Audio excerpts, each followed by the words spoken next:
the heart of this symposium. I asked him to say a few words about the purpose of the symposium and the importance. Thank you very much to Magda and to everybody of us. I'm happy to say a few remarks, few statements with respect to the people in Croatia, great men in science and culture. That is Boscovich, Roger Joseph Boscovich, one of the great men of the 18th century, but also the great men of the 20th century.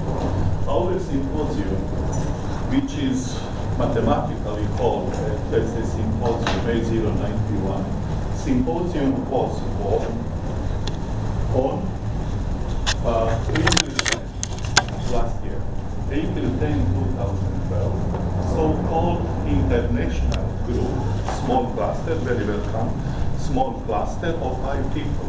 There are 5 international school of thinkers. The first is Marcus Kavitsky from Romania, the second George Plakanos from Greece, Alexander Petrovich from Serbia, who is unfortunately not here. That is me, and Professor Marko Vujović from Slovenia. I'm here physically, but not on the board. That is a small mistake. Errare, I'm very sorry, but he was one of the really philosopher of science, philosopher in the field of natural philosophy, Marko Vujović, and representative and internationally recognized. So group of 5, we just decided to make synopsis what to say today about Boscovich. Boscovich has to be understood today as the knowledge-making, natural philosopher and scientist in the light of the history of science and technology. Boscovich, in his thinking as well as in his theory, he has 2 basic 1+1 approach. One approach that is a pure or fundamental core of Boscovich thinking, and there is a second, this at the same level, applied aspect of Boscovich work and his achievements. Of course, pure, what is fundamental? 2 centuries ago, and what does it mean today? All these definitions and meanings and in fact, they should be focused in our symposium.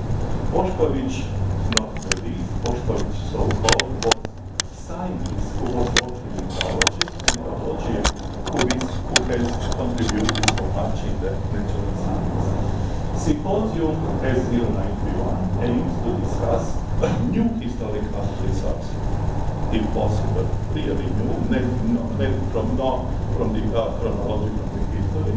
That means new resources, and we like to investigate new epistemic reflections with respect to the Boscovich work, take into account different range and different level of the national backgrounds and perspective as to be represented by Slovenia, Serbia, Romania, Greece, and Croatia. We wanted at the beginning, we really wanted from the famous historian British of science, Frank James, who is expert on the microfaraday, who wrote 6 books, Frank James. He was the president of the so-called NEC, National Executive Committee, and he approved our first proposal. We wanted 4 slots, we expected, let's say, 15 papers, but in the evolution or in the history of the symposium 091, we had 2 phases. Who is the first one who positively reacted? So our symposium was born April 10 last year. Less than 1 day, immediately the next night, Marta Stavitsky, professor from Romania, she has sent a beautiful confirmation letter. She said that she likes very much the proposal, and she gave a very big criticism. She said that Boscovich, in her point of view, is one of the best examples of the European character of the science. So the most example for the universal thinking and the European horizon 2 centuries ago and today, that is Boscovich, in the light of the forthcoming globalization, at least at the European level of the science. She said that we are somehow restricted only to the southeast countries like Greece, like Romania, like Serbia, Croatia, Slovenia, that should be, let's say, extended to the other nations, like, for instance, UK and so on. But anyhow, Magda Stravinsky, not because she is the first lady in this group of five, she really was one of the best organizers in the best phase of the preparing of the 091. I must say in front of the audience here. Chronology and development of the symposium 091. From the physics point of view, we had two phases. The first phase was the phase of the growth.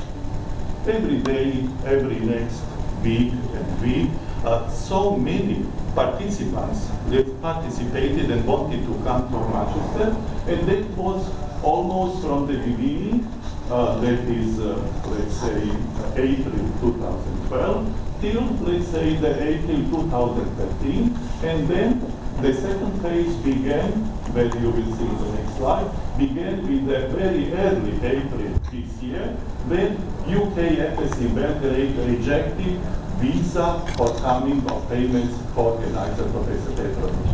For instance, June 19, 2012, Professor Frank James accepted our title, our description of the symposium, and he dedicated to us only 2 slots.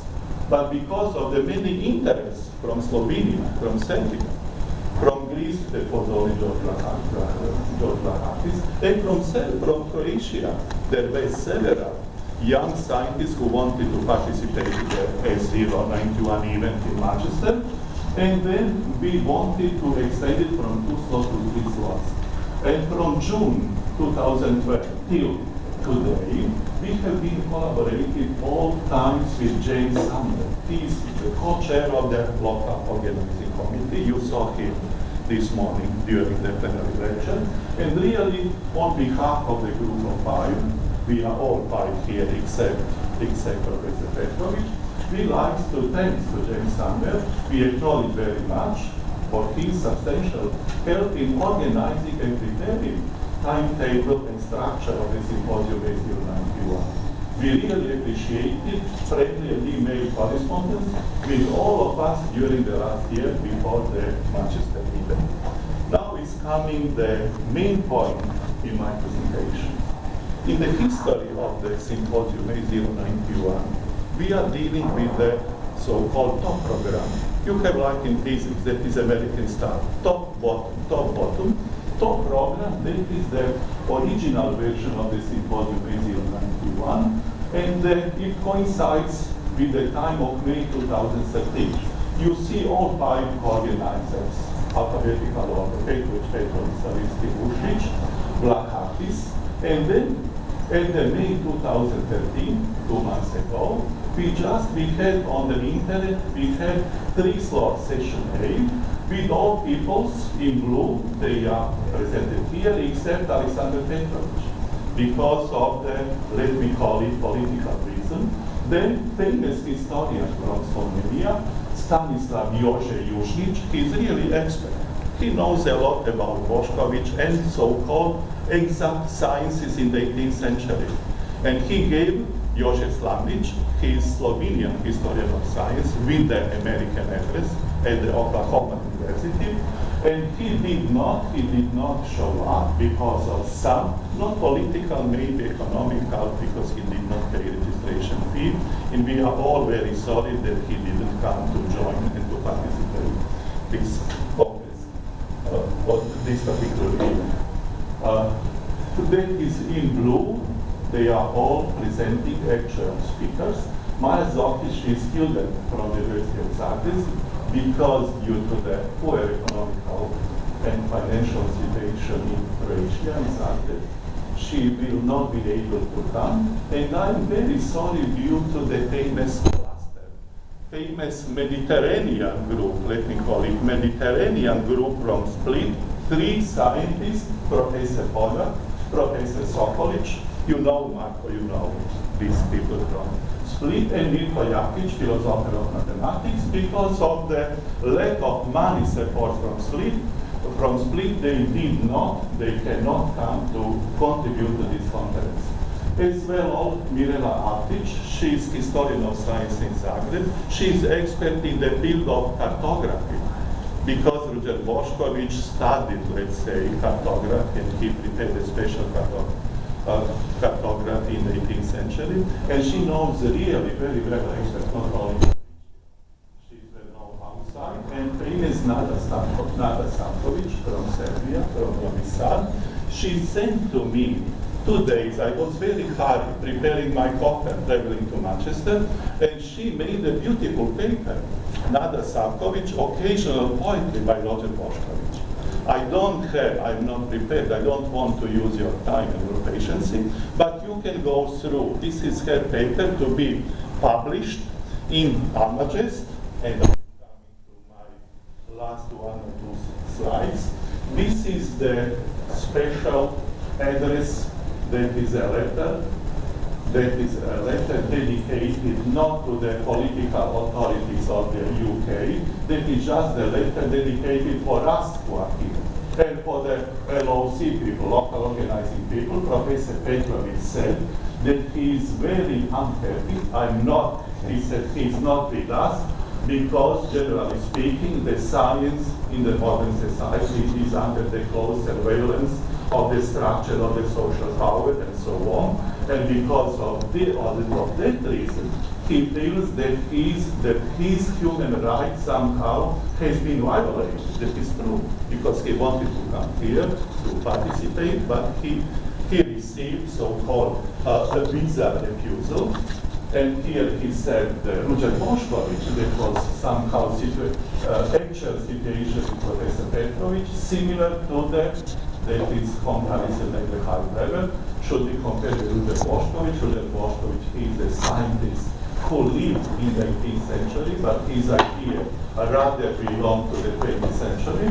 And he said that he's unhappy due to Ruđer Boscovich and his relationship with Leibniz and Newton, that he's not able to talk in front of us of the Philosophia Naturalis and Philosophia Supernaturalis, what I like very much.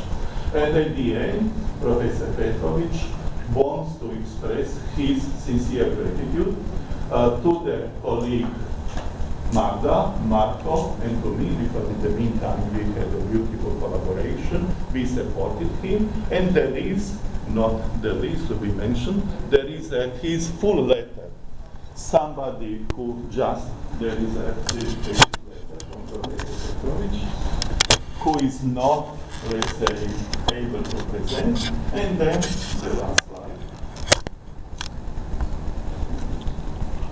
Acknowledgement. We acknowledge very much from Croatia, my young student.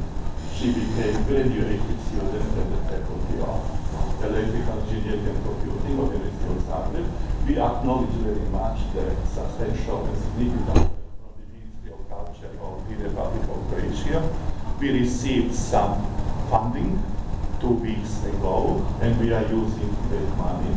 And that is somehow this general action from the Ministry of Culture of Croatia somehow coincides with the accession of Croatia to the European Union. That has been happened 1st of July, several weeks ago. Participant from Romania, Professor Magda Savinski, would like to thanks to the ICHTSM, that is international or interdisciplinary study of the spirituality, sociology, and social life in the modern context. And ADSTR, that is a special society in Romania dedicated to the dialogue between science on one side and technology on the other side. I think she is president of those 2 societies. And we are all we are all, let's say, we are all somehow obliged to say that we believe strongly that symposium, our symposium on Boscovich, that is as a part of the great history of science, technology, and medicine events, as it is by the 24th ICHTSM in Manchester, that our symposium will certainly provide more comprehensive educational and development context to make a new science, technology, and culture as a European horizon today more accessible than it was before. And the last, statement with respect to the publishing of our papers contribution in Almaty. Welcome to all participants from the group of 5. Welcome to all Mancunian. You are Mancunian. Are you Mancunian? We are not Mancunian. I'm just Southampton. And all participants of S091 here, all of us here, as well as those who are in absentia, those who are not here from Serbia, Croatia, and Slovenia, all of us, we are kindly asked to submit our papers to Almaty, that is peer-reviewed journal. Almaty became A1 ISR level recently in review, and in the next issue, Boscovich, his achievements, his work, mostly papers of the S091 will be published in the Almaty. The deadline for submission is September 30, 2013. We all wish you successful and happy stay in Almaty. Thank you very much.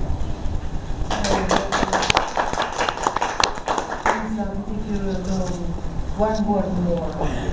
Do you suppose what's happened if Boscovich needs visa for traveling in so many countries? Maybe the consequence of science. We have to mention it. Yeah, thank you.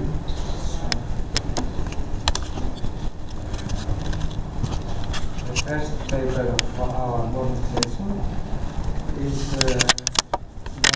it's a professor in the University of Ljubljana in Slovenia. Boscovich's distinction between the potential and the actual space from the standpoint of modern sets for the union of mind and nature, especially in cosmology. Thank you.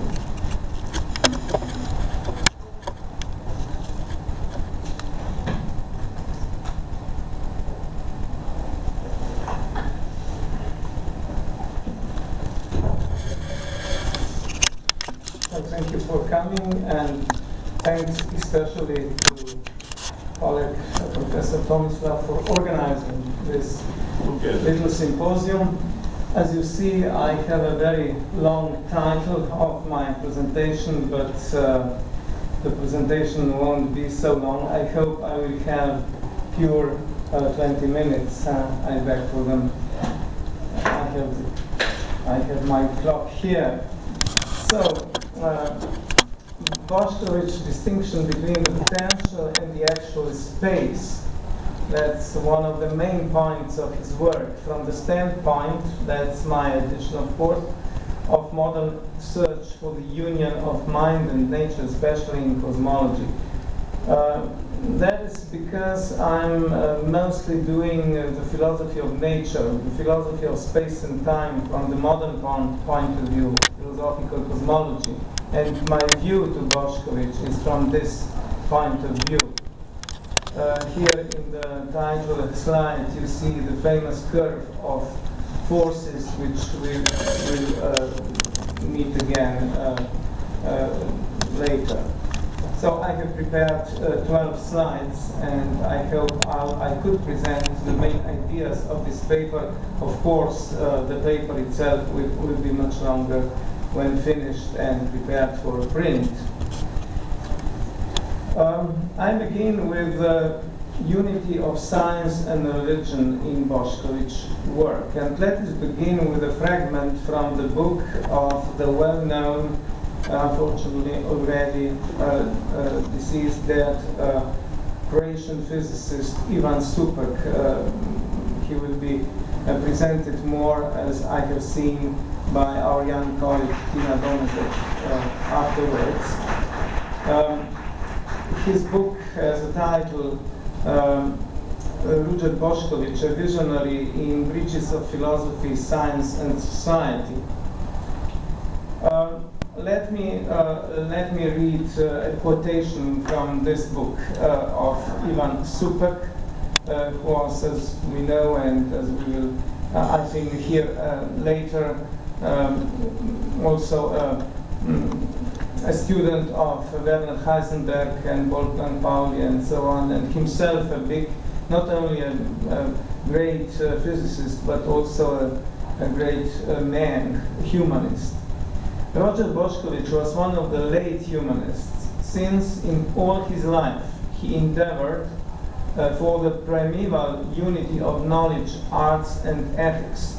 He fervently tried to harmonize his research with his religious beliefs. Physics, from its beginnings, has been involving transcendental trends, while mystics has eventually helped the human fantasy to set free from rigidity. It's my translation, because I think this book is not yet translated in English. And then, that's especially important for my presentation, Super compares Boscovich's attitude with Einstein's view concerning religion. Super wrote, to Einstein, Jehovah, God, does not speak anymore, but he comes closer, namely Einstein, to pantheism, which by deification of nature throws light upon the marvelous existence of natural laws. Ruger's last meditations also flowed in this direction. That's interesting. Also comparing with Isaac Newton in some way, with his sensorium Dei, as we shall see later. However, Boscovich strives to keep accordance with the dogma of the personal God, of the Christian God, of course, because, of course, he was a Jesuit priest. Well, here is the famous book, the second edition of his main work, Theoria Philosophiae Naturalis, written in Latin. And it's interesting to note that this first translation, the integral translation in English, was published by G.M. Child from Manchester University. He was actually from here. And this is mostly quoted edition of Ruger Boscovich nowadays. It's actually the English translation of the second edition. It's bilingual book. It's of the second edition, which appeared in Venice 5 years after the first edition. Now, I have to say first something about the law of continuity. Boscovich treated this law, especially in his earlier treatise, De Continuitatis Lege, but here I have a quotation, I won't read it all, where he defines the law of continuity, so that any quantity in passing from one magnitude to another must pass all intermediate magnitudes of the same class. As I have said, this is more developed in his earlier work, De Continuitatis Lege. And it's interesting to note that Boscovich distinguishes between single instant, singulis momentis, and intervals of continuous time, continuous tempusculis. So we may say that continuous is in Boscovich space, time, motion, of course, velocity, these dynamical quantities, acceleration, and in some way also, of course, forces. However, location of forces are discrete point particles. Discontinuous or discrete is matter, which is constituted of point particles. And here we have this famous curve of the single force in nature. That's one of the main points in Boscovich philosophy, natural philosophy, to seek and find the single force in nature. And here is a short explanation of this curve. You probably know it. On the abscissa, there are distances between point particles. So value A, it's here, signifies zero distance. On the ordinate, there are values of forces between point particles, which could be either repulsive, that is the upper part of the curve, positive values, or attractive, negative values, or imbalance, zero values on the abscissa itself. The extreme right part, this one, of the curve, that is TVC, follows approximately, not quite, but approximately Newton's inverse square law of gravity. And here is a short quotation which is following this, which is explaining this curve. We have arrived, therefore, writes Boscovich, at repulsive forces that increase as the distance is diminished in this section of the curve. Increase indefinitely, that is to say, to the asymptotic arc ED, that is the asymptotic arc, this one, of the curve of forces exhibited in figure 1, that is actually the figure 1. Nota bene, in the points where the curve intersects the abscissa, that means in these points, this one, this one, this one, and so on, there is no force. That means these points constitute a kind of static grid or net of point particles. Of course, in fact, that is only an abstraction, because these point particles, this grid or net of point particles is never static. It's just an abstraction. It's always dynamic.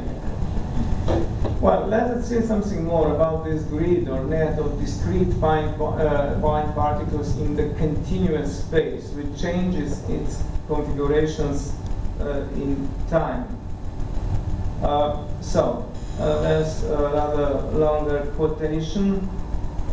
Now, says Boscovich, because of the repulsive force is indefinitely increased while the distances are indefinitely diminished, it's quite easy to see clearly that no part of matter can be contiguous to any other part. They are always distinctive. For the repulsive force would at once separate one from the other. Therefore, it necessarily follows that the primary elements of matter are perfectly simple and that they are not composed of any parts contiguous to one another. So, again, kind of short explication of mine. These primary elements of matter, perfectly simple point particles, can be considered as metaphysically conceived physical atoms of the actual, namely physical, material reality, which rise up from potentiality to actuality and return back to mere potentiality in the continuous potential, or as sometimes Boscovich uses the term, imaginary space. That is a great Boscovich idea which visionary anticipates virtual particles in modern physics. So we may resume and look perhaps more closely at this distinction between continuity and discreteness. Space, distance, and motion are continuous. Matter is discrete. And here is some more quotation. Here I acknowledge continuity in motion only. That is the law of continuity here. Then Boscovich mentions some examples of the apparent material continuity, but that is not a continuity of point particles. But I don't have enough time to read the whole quotation. It will be in my paper. But it is quite important that to me, says Boscovich, matter is nothing but invisible points that are not extended, endowed with a force of inertia, and also mutual forces represented by a simple continuous curve having those definite properties which I have already stated. So Boscovich's basic ontological Aristotelian distinction, and now I come to the main point of my paper, is between infinite potentiality and finite actuality, that is, material reality.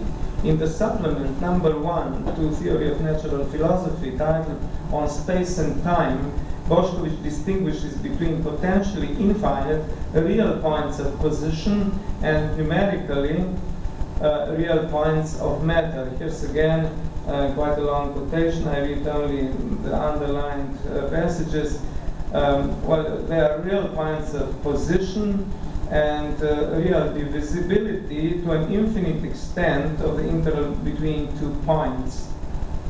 but real points of matter can be interposed, and the number will always be finite. It's interesting, this interplay between infinite potentiality and finite actuality. But from the point of, let's say, modern philosophy of nature, it's especially important this passage, this quote, where Boscovich wrote, "In this way, so long as we conceive as possibles, possibilia in Latin, these points of position, we have infinity of space and continuity together with infinite divisibility. With existing things, there is always a definite limit, a definite number of points, a definite number of intervals. With possibles, there is none that is finite." From this point of view, it would be interesting, of course, it's a long story, but just to have a little look in the problem, to consider Boscovich treating of infinities. That was a century before Georg Cantor's famous theory of sets, of infinite and transfinite sets. It is interesting that Boscovich distinguished between several orders of infinities.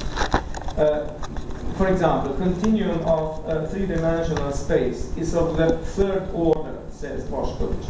This is, of course, not a proper Cantorian concept of the orders of powers of infinities. Nevertheless, we can look and think about it, well, more, as I said in my paper, about how Boscovich potential infinity, which is, of course, an Aristotelian concept of space position points, might be interpreted from Cantor's conception of transfinite sets. I'm hurrying to the end point, well, to the main point of my contribution. That's why I can't go into details here. But the main point can be maybe summed up in the statement below. Boscovich distinguishes between finite number of space points, of these material space points on the one hand, and the infinite potential space points, let's say, on the other hand, position points. These are infinite. And he speaks about several orders of infinity here concerning these position points. But it's interesting to note that it could be compared. You surely know about the distinction in Georg Cantor's transfinite theory of sets between Aleph 0 and Aleph 1, between number infinity and continuum infinity. And that's not just the main distinction like here in Boscovich, of course, it was a century earlier.